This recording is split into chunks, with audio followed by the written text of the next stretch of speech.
El nivel del mar no ha dejado de aumentar en los últimos años. Sin embargo, es solo el comienzo de un proceso que cambiará drásticamente grandes partes de nuestro litoral. ¿Cómo sería el peor de los escenarios? Para definir esta problemática debemos definir su origen.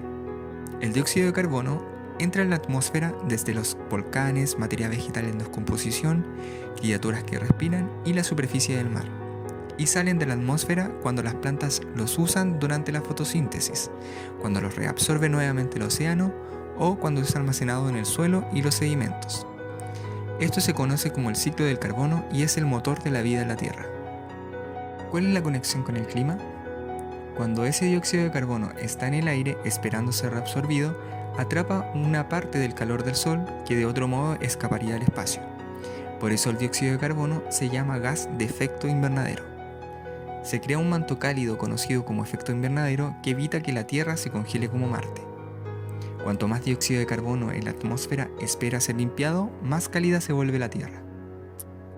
Aunque la cantidad de carbono en la atmósfera ha variado a través de las eras de hielo e impactos de asteroides, en los últimos 8000 años sabemos que se formó el clima estable, permitiendo que prospere la civilización humana. Pero hace 200 años empezamos a excavar ese viejo carbono almacenado en el suelo. Estos combustibles fósiles, carbón, petróleo y gas natural, se producen a partir de los restos enterrados de plantas y animales que murieron antes de que evolucionaran los humanos. La energía almacenada dentro de ellos alimentó nuestras fábricas, autos y plantas de energía. Pero quemar combustibles también inyecta carbono a la atmósfera. Al mismo tiempo, talamos bosques para la agricultura, reduciendo la capacidad de la Tierra para eliminar dióxido de carbono. Desde 1750, la cantidad de carbono en la atmósfera se incrementó un 40% y no muestra signos de desaceleración. Como en un juego de Tetris, cuanto más carbono se apile, más difícil se torna restaurar la estabilidad. El dióxido de carbono extra en la atmósfera acelera el efecto invernadero atrapando más calor cerca de la superficie, haciendo que las capas de hielo se derritan. Y cuanto más se derriten, menos luz solar pueden reflejar, haciendo que los océanos se calienten aún más rápido. Los niveles del mar se elevan, las poblaciones costeras pueden inundarse, los ecosistemas naturales se alteran y el clima se vuelve más extremo con el tiempo.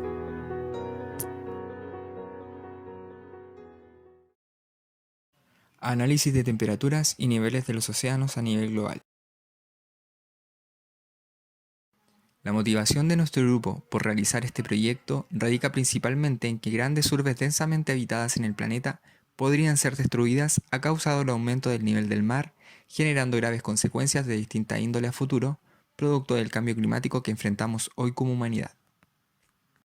Este proyecto busca desarrollar ciertas capacidades y habilidades incluidas en el programa de Introducción a la Física de la Universidad Técnica Federico Santa María. Es por ello que se establecen las siguientes preguntas de investigación. Las preguntas de la unidad 1, tiempo de distancia, son: ¿cómo expresar en una escala lineal o de potencia de 10 la variación de la temperatura desde hace 130 años? ¿Qué orden de magnitud alcanza el valor de la variación medido en metros? Analizar el comportamiento de los datos. Por medio de los datos promedios globales de temperatura y los datos del incremento del nivel de los océanos, pudimos determinar las siguientes gráficas.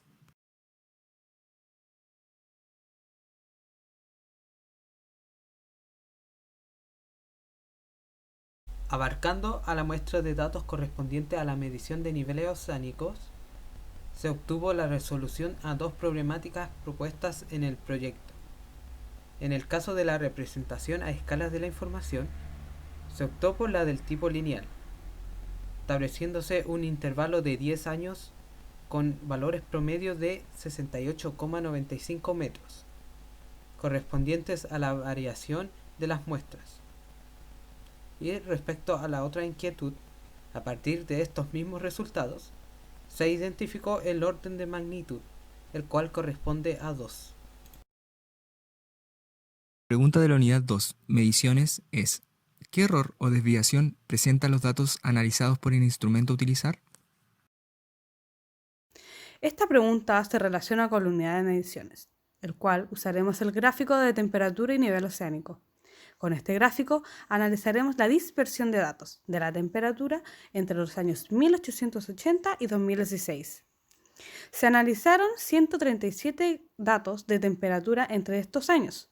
En Excel se creó una tabla donde en primer lugar se calculó el promedio de estos datos, para así poder calcular la desviación estándar.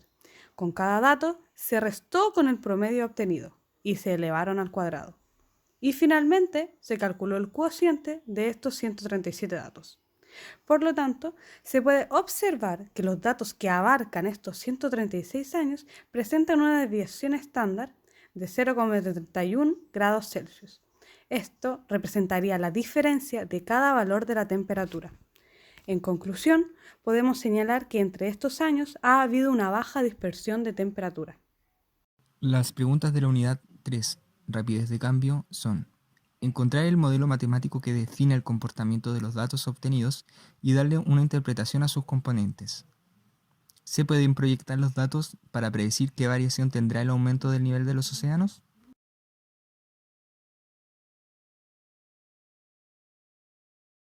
El comportamiento matemático que define el incremento de los océanos con respecto al tiempo está definido gracias a la siguiente ecuación.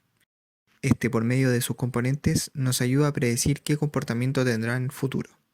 El valor de su pendiente es 1,5379, el cual corresponde a la rapidez de cambio en unidades de distancia versus tiempo, y el número menos 3060,1 corresponde al valor que toma la ecuación cuando el tiempo x es igual a 0. Esto fue calculado gracias al programa Excel para su mayor precisión.